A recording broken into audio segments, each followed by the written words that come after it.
Core 1 causes colossal layer shifts, filament flow failure fools the frustrated printer, and Qidi quirks cause questionable extrusion. All this and more. PrintFix Friday, episode 235. Let's get into it.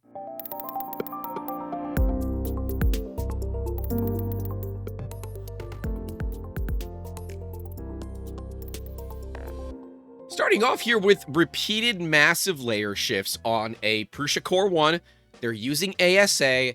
They've got some clips down there on the bed to help keep everything from, shifting around and warping. But that's not the actual issue that we're dealing with right now. We're dealing with big freaking layer shift. So, couple of things. One, the user stated this is a heavily modded profile. That in and of itself can cause an issue, but I actually think it's the bed clips. Because we are getting very close to these bed clips, and chances of the extruder colliding with that, so whether that is from your cooling, from your nozzle, whatever it is, there is a high chance that you're going to have a level of collision. They are running a 0.6 Obsidian high flow 500 at 30 millimeters cubed per second. That's a little high in my opinion, but we don't normally run 0.6 high flow, so with a 0.4, normally good to about 22 to 24 with ASA, so maybe 30 is reasonable, but we see that because they're using the avoiding crossing perimeters,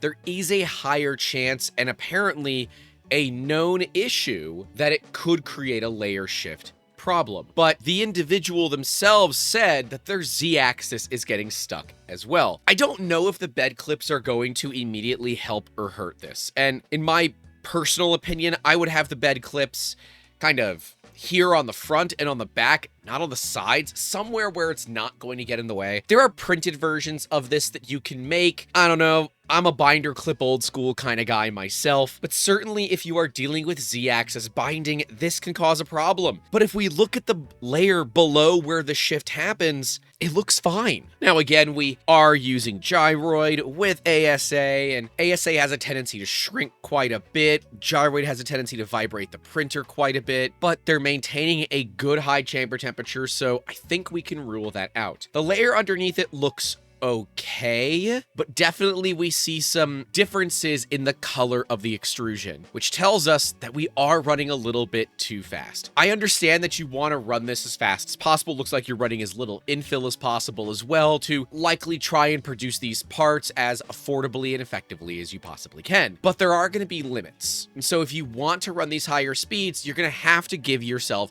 higher temperatures. There's no other way to do it. You've already put in the king of the kings when it comes to high flow hot ends for the extruder, right? The Obsidian 500 high flow. So there's not much more you can do. I would say it's probably one of the biggest drawbacks of the extruder as a whole is that there's basically zero third-party options for it that are actually certified to do it and didn't just like RE something out of Prusa. And so that means the cheaper ones aren't always as reliable, and that can be a bit of a pain. But that's not what they're dealing with either, because they're running an official close to $100 nozzle, if not more these days. And yet we're still seeing it. And if you look, everything here looks correct. Everything over there looks correct as well. Obviously, it gets a little bit rough there, but this area here has occurred after the shift has already occurred. And further, because it's not a perfect 45, it looks like it is shifting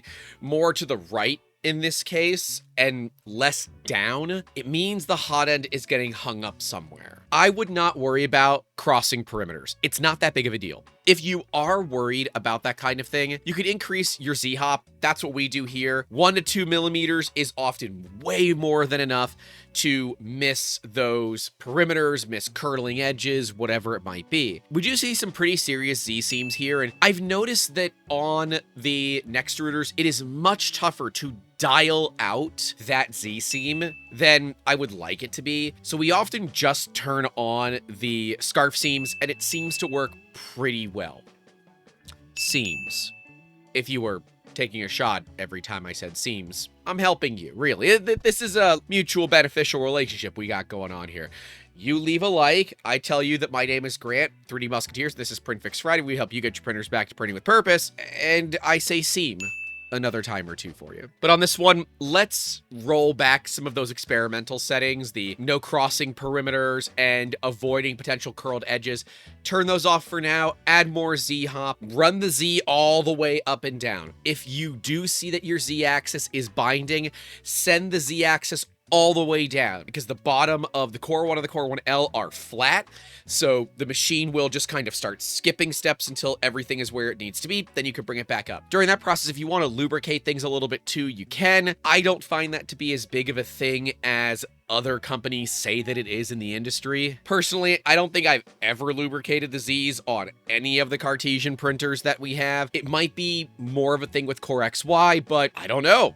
I've never done it on the Core XY printers either, and so far, they're doing just fine. And, of course, maybe let's adjust those temperatures to either raise the temps or slow the machine down a little bit by reducing its volumetric flow rate. I think that's going to get you a more consistent surface as well. Next up, from my buddy Doug, aka Dreams Void, who we just saw this past weekend over at the Sanjay Mortimer Rep Fest, he's been having issues with his Prusa Mini and could not figure out why. It was having extrusion issues, it was having issues when he was loading it, and it was having issues when it was being unloaded. Turns out that PTFE is a wear item. I know it doesn't seem that way, but even PLA is abrasive to things that are softer than it, and the PTFE, aka Teflon tubing, is one of those things that is much softer than the PLA, and over time it will wear. Now, there are some new types of tubes out there. I believe Creality's doing it, the star, where the interior pattern is more of a star pattern, and in theory that reduces the overall cross-sectional area that can be touching the filament, reducing the amount of drag that occurs in these tubes. But we've never used it here, but we will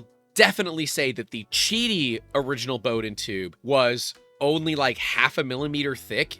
It was a 3mm ID, 4mm OD, so you only had about a 0.5 millimeter wall. I replaced it with 2mm ID, 4mm OD, because that's all that we had in the shop. It is significantly harder to feed the filament now, because you're dealing with tighter tolerances on that filament itself. Now, in theory, it should be plenty. There shouldn't be a problem, but there is. And that means that we actually had to slow down the Qidis to accommodate that extrusion rate. Kind of weird. And for many years now, the Prusa Mini with the Revo upgrade to it has been our go-to for printers that we just throw in the car and take places if we ever need to print on site or we're doing it at an event. I would say around every 1,000 hours is a good time to check that Bowden tube. Just make sure it's not wearing. Buy Bowden tube. It's cheap. You don't have to buy the really nice Capricorn stuff. If you want to, please do. It is better than the cheap stuff you can buy on Amazon. But if all you can afford is the cheap stuff on Amazon, I would rather you have the cheap stuff on Amazon than nothing. Because if you don't have spare Bowden tube, you're screwed. And there's nothing that you can do to fix this quickly to get your machine back up and running. And of course, the wear changes depending on the materials. If you're running carbon fiber, glass fiber, or that brand new Prusa Ultra Glow that is like so much strontium aluminate, but it glows like crazy. And I'd love to know your kind of craziest idea with something like that, because I really want to try something fun and exciting with that material. So I don't know, put your comments down below. But obviously, the more abrasive material that you use, the more that's going to wear. But how often are you all checking your Bowden tubes, or do you just wait till it has a blowout and then you go through and replace it? Big summer blowout? I would certainly never do such a thing, because honestly, it's never happened to us. We've never had a Bowden tube blowout before, but because we run those Qidis so often with so much material, it's no surprise that, yeah, they're going to have problems eventually. Last but not least, from Nader over on Instagram. Yes, you can DM us on Instagram and we will help you with your 3D prints. So if you didn't know that, DM us. My DMs are open, you can slide into them or something. They reached out saying, hello, I watch your YouTube videos. Didn't think I would ever do this, but here I am. They're having issues with a Qidi Q1 Pro. It's not printing right, it's frustrating. Changed PTFE, hot end, dried the filament, and the settings on the printer configuration is default. They tried messing with Z height. None of that helped. It was printing fine, but then it wasn't. Let's take a look at these photos. We could see some inconsistent extrusions here. It's working well, and then it's not. By the way, overall, it is just under extruding in general. I'm not willing to say it's perfectly consistent, but it is reasonably consistent. First layer looks really good, but the rest of our extrusion is a little bit rough. So it's the extruder. It is skipping. I said, check if those gears are clean. One of like the downsides of the Q1 Pro, the +4, the +3 that we have, they don't have adjustable extruder tension. It just is. You cannot adjust. It's done with a spring. On some machines, you can at least adjust that spring tension. Not on Qidi printers. It's not possible. And that means that when they have a tendency to grind the filament or lose extrusion, it's because the gears have put too much pressure on and they're starting to basically strip away plastic. So your gears are turning more into wheels than gears. And because it is not an adjustable level of extruder pressure, once they fill up, you can't easily in situ clean them out. Check that. That's the first thing that I wanted to check. And I said, but it could also be heat creep. Make sure the fan is blowing onto the hot end. Again, if you're dealing with inconsistent extrusion or your print's failing at roughly the same time frame, no matter how big the print is, that's more heat creep. I didn't think it was heat creep. I guessed that it was the gears themselves. So pulled it apart, cleaned it out, and yeah, it's good looking benchy. However, we need to dial in our pressure advance. I didn't notice this because I was looking at it on my cell phone. Right now that I'm looking at it on my desktop computer, I can clearly see that these corners here, the corners there, all the corners, the perimeters themselves aren't attached. You need to run a pressure advance test on it. Go into Orca, run the pressure advance test inside of Orca, and then start messing with numbers. A decent place to start is 0.015 for your pressure advance. You would change that in your start code and look up the actual G-code macro for it. We'll link to the G-code macros in the description if you want to look. It is very material based. In general, if it works for one material, it's probably okay for others. Otherwise, pretty decent looking benchy, all things considered. I think Daniel Norris would be happy, and we actually met Daniel, again, at the Sanjay Mortimer Rep Fest, and hopefully we got him to sit down for a little bit of heat in the hot seat. Thank you to Voron for sponsoring that as well. Huge ups to the Voron team for jumping in at the last minute. Great having you guys on that show, and I hope your tummies don't hate you.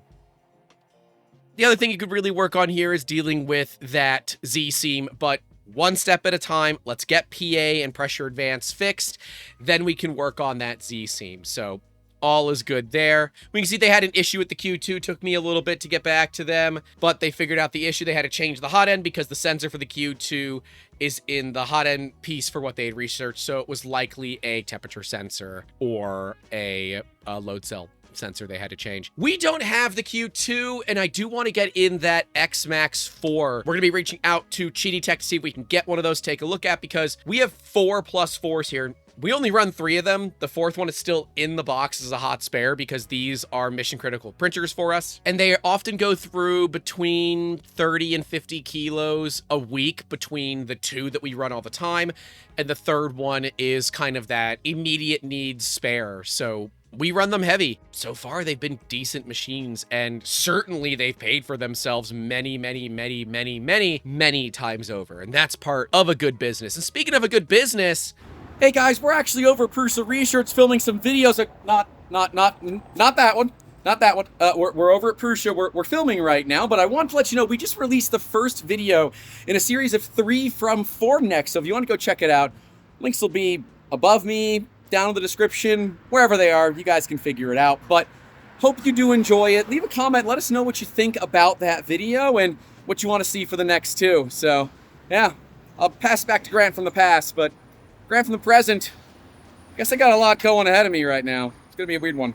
Huge thank you to the names listed right next to me at the $5 tier and higher, and hey, at the $10 tier and higher, you can come hang out in our private Discord server. Links to all that are in that description down below. Please let us know what has been that crazy thing that you never thought would work and then all of a sudden did, and now you're gonna preach it to the high heavens. For me, it is describing brims versus skirts, because a brim is attached to your head on a hat, and it's attached to your part, and a skirt flows around you, and the skirt never touches the part. It was just a fun little way that I remember things. Hopefully it helps you as well. But that is all we have for you all today. Stay safe out there. Don't forget to call your loved ones. And as always, keep making awesome.